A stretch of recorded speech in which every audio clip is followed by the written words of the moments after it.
Hello. So, aujourd'hui, on va continuer notre série de Java 8 et les nouveautés de Java 8. Et on va parler un peu des Stream API. Donc, comme je vous l'ai dit la dernière fois, le dernier épisode, on a parlé de comment Java a conquéri le monde du développement. Mais depuis quelques années, ça commence à changer. Le style de programmation a commencé à changer. Là, on est plus orienté vers euh, la programmation fonctionnelle. Du coup, on voit plus que les gens, les développeurs, ils s'intéressent plus à des langages comme JavaScript, Scala, les frameworks JS comme Angular et React. Et du coup, d'autres langages comme Java, C Sharp ou C++, donc,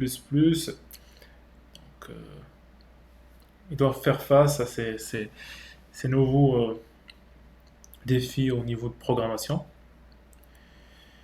Du coup, Java, euh, dans la version 8, a décidé d'évoluer vers un style de programmation fonctionnelle. Et là, donc on voit ça dans l'API Stream et dans les expressions lambda et, et d'autres exemples. Et du coup, aujourd'hui, on va voir, donc on va faire un exemple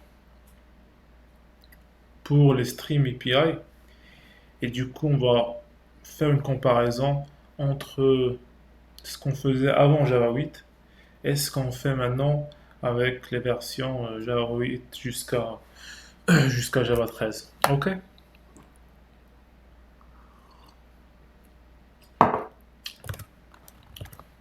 So, donc j'ai créé, donc ici j'ai une classe human avec un nom, prénom, taille. Là c'est des annotations Lombok. Donc je peux vous parler de ça dans. Je vais faire une série pour tout ce qui est Spring Boot. Donc on parlera de ça dans une autre épisode. Et là on va rester concentré sur notre API Stream API. Ok. Bon, donc la première chose, donc on va créer une liste de humans, list human new humans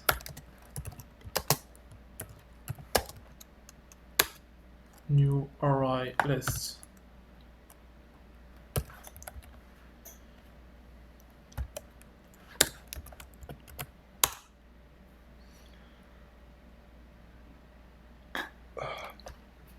Pardon. New array list. Donc on va la remplir. Humans.add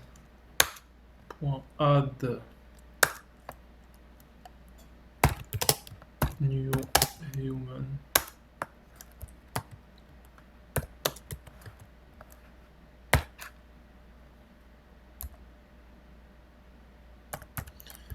Donc je vais mettre mon nom, mon prénom Jalil.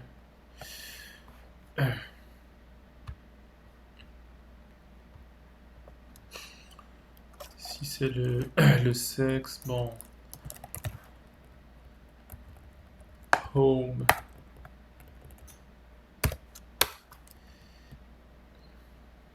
On va faire un copier-coller pour être plus rapide. Donc on a dit 5. Bon, 6 mots.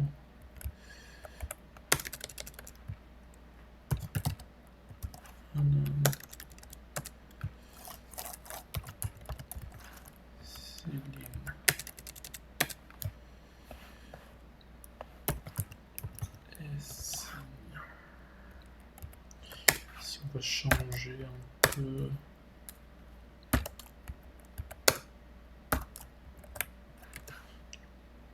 Bon, je suis le plus grand.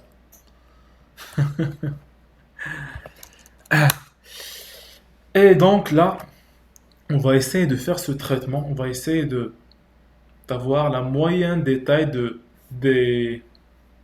plutôt des femmes dans cette, cette liste. Ok. Donc on va faire ça avec le traitement qu'on faisait avant Java 8. Donc on allait faire une boucle for.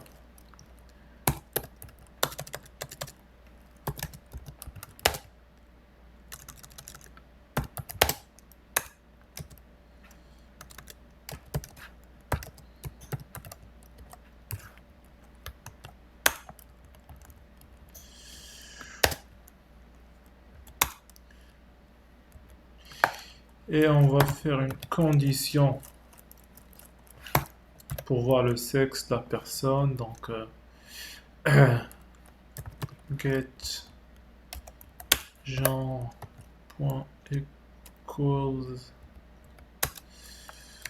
femme.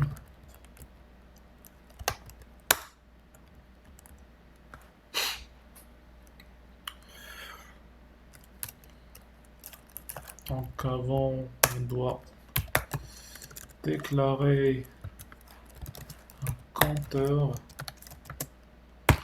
On va initialiser pour la somme et pour moyen de taille. Ok. Si on va incrémenter le compteur et on va faire somme plus h.getTaille. Et en sortant de la boucle, on va faire quoi? On va calculer la moyenne qui sera somme sur CPT. Cool. Je vais faire un sysout.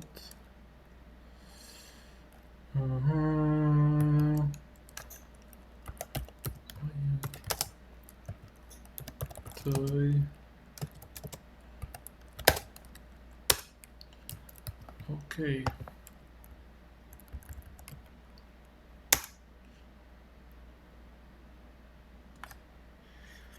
Cool, donc la moyenne des tailles c'est 175.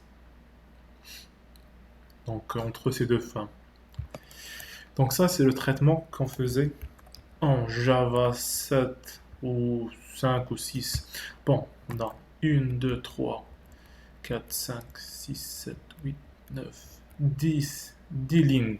Donc 10 lignes pour faire ce traitement. Donc avec du Java 8, là, on va voir, ça devient plus facile et plus concis. Avec Java 8 et donc plus pour les versions qui sont venues après. Donc ce traitement, on va le faire avec les streams. Normalement, les streams, c'est une séquence de data, de données. Donc ils vont prendre un input. Donc l'input ici, c'est quoi? Ça va être la liste des humains. Donc on va prendre humans et on va faire stream. Donc là, on a donné au stream la liste des humains. Et stream, donc l'API, il propose des fonctions qui sont déjà prédéfinies. Donc du coup, on peut l'utiliser directement. Donc sans faire tout ce traitement. Donc on va faire point filtre pour filtrer les humains, donc pour avoir les femmes. On va utiliser des expressions lambda. Donc je vais faire une autre épisode pour parler d'une manière plus détaillée des expressions lambda. Donc v.get genre.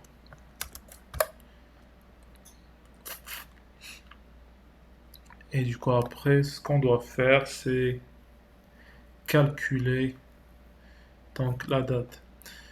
D'abord, normalement, le stream et les fonctions qui sont utilisées donc, lors du stream, il retourne un stream, comme vous le voyez ici. Du coup, on doit faire un map to double qui va mapper le stream en double. Donc, il va plutôt mapper v.getTie et il va faire le calcul de la moyenne qu'on vient de faire ici. Il reste, donc il va envoyer normalement ici quoi? Il va retourner plutôt, on va voir, comment il va retourner quoi? Normalement il va retourner un optional double. Donc on va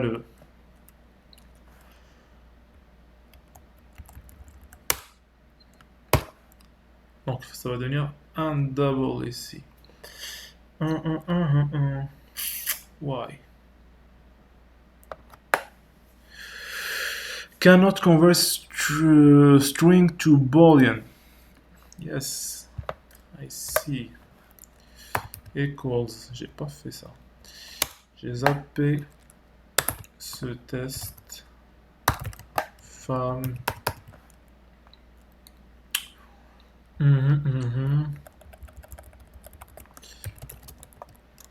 Double. Moyenne. Ok. Donc ça c'est bon. Donc c'est bon, on a fini, on a fait le traitement. Donc on va tester. Bon. Taille. Moyenne.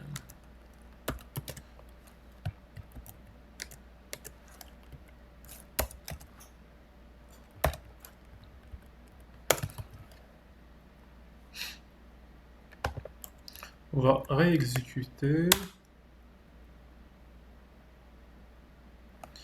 Yes, donc c'est bon, elle a fait le traitement. Donc on voit ici, on a 1, 2, 3, 4, 5 lignes. Ici on a, je pense, c'était 10 ou je sais pas. 1, 2, 3, 4, 5, 6, 7, 8, 9, bon, 10. Du coup, donc vous voyez donc la différence. Et le code devient plus, plus concis. Après,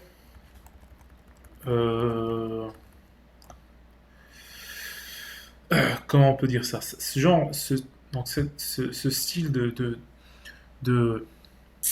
programmation, on l'appelle la programmation déclarative. Donc on déclare ce qu'on veut et du coup, bon, il y a des fonctions qui vont s'occuper de faire le traitement pour nous. C'est un peu comme dans les requêtes SQL, quand on veut faire des traitements comme la somme ou par exemple la moyenne aussi, ça existe dans les requêtes SQL. Et par exemple, ici on appelle plutôt de la programmation impérative. Donc, du coup, on demande de faire le traitement de cette manière. Et du coup ici, c'est donc la manière avec laquelle on va exécuter le traitement, c'est Java qui va s'occuper de ça. Et du coup, ça nous permet aussi, donc, l'une des raisons pourquoi donc on a Java 8, donc l'arrivée de Java 8, c'est plutôt c'est la programmation, c'est l'arrivée de la programmation, plutôt de la programmation parallèle, on va dire ça. Donc, grâce aux processeurs, donc aux ordinateurs, aux machines multiprocesseurs, donc on a on va faire des traitements plus rapides et pour bénéficier de cette évolution dans les hardware, donc du coup, il faut suivre ça dans le code. Et avec Java, c'était plutôt du séquentiel, donc on avait plutôt des traitements séquentiels, et on pouvait faire du parallèle, mais c'était avec les threads. Et donc les threads, c'est pas si simple donc, à utiliser. Et du coup, c'est pourquoi là on a les streams, on peut même faire ça d'une manière parallèle. Je pense qu'il existe ça, parallèle stream. Et du coup, on peut faire ce traitement d'une manière parallèle. Et souvent, quand on dit parallèle, c'est ça, c'est plus rapide parce qu'on va exécuter le traitement sur donc, plusieurs processeurs et du coup, le résultat, on va l'avoir plus rapidement. Pas toujours, mais ça dépend. Ça dépend Ça, c'est un autre, bon, c'est un autre sujet. C'est du parallélisme. Mais bon. Mais du coup, donc nous, on s'en fout de ça. Donc c'est Java qui s'occupe de ça. Bon, j'espère que j'étais clair dans cet épisode. Donc si vous avez des questions, des remarques ou des critiques, ou si vous avez donc vous pouvez donc me dire ça sur la page Facebook ou sur la vidéo sur YouTube. Et si donc, vous aimez, vous faites des j'aime et donc abonnez-vous à la chaîne. Allez, bye bye. Ciao, ciao.